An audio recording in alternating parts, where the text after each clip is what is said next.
proud of the way everyone fought all year.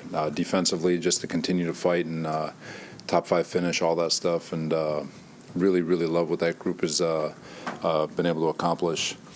And then you just look at the offensive side of the ball, and it's just, and it's not an excuse. It's part of football, but we've got to do a better job as coaches to find a way to overcome it. But you look at all the volatility with injuries and guys coming in and out of the lineup and all those different things. And again, not excuses, but it's just things that we just could not get a hold of.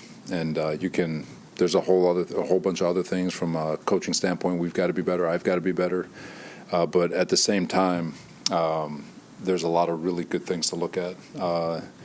And I try to keep the main thing, and try to look at all the things that we did build, and really, really excited about our young core, really excited about the defense, because I do think we're going to get a lot of those guys back, if not all of them.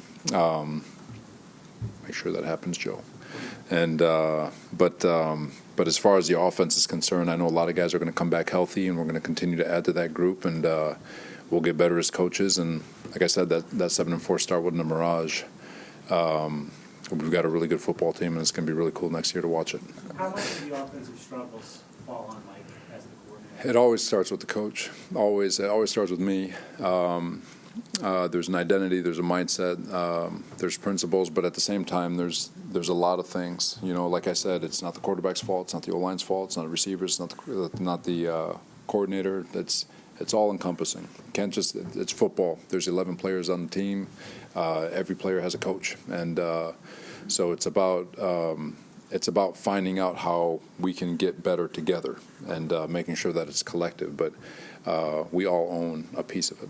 It's the same discussions I've had with him. So it's we're always going to cross T's and dot I's, and the one thing I can promise him is that he's going to have an absolute the chance to go in and compete.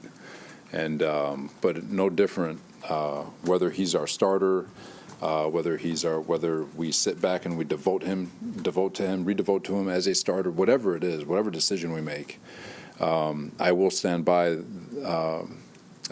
what I've told you guys in the past, that these next 4 months up until OTAs is about him. It's not about the jersey. It's about him. And him getting his mind right and getting his mental and physical parts right. And I think he'll do that. He's a good kid, works hard.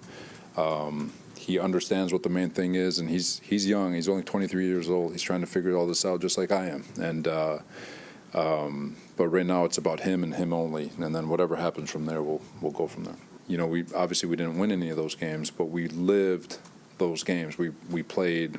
In these last 6 games that we lost, I think all 5 of them are in the playoffs. One of them won 7 of 9 and finished 9-8. So it's a tremendous learning experience. One that stings because we didn't get it done, but we played real December football with butts on the line, and versus teams who are fighting for a playoff spot too, who are in the playoffs, and we battled with all of them. I mean, except for Jacksonville, Seattle, but we battled with Minnesota, we battled with Buffalo, we battled with Detroit. We took Miami, who was desperate to get in. We took them to a last-second field goal, 9-6 or 11-6. But so there was a lot of growth to be had. So the finish is that we're going to be in this situation. Once simulated, once experienced, now let's finish. And finishing doesn't mean let's wait till December. It means starting the day.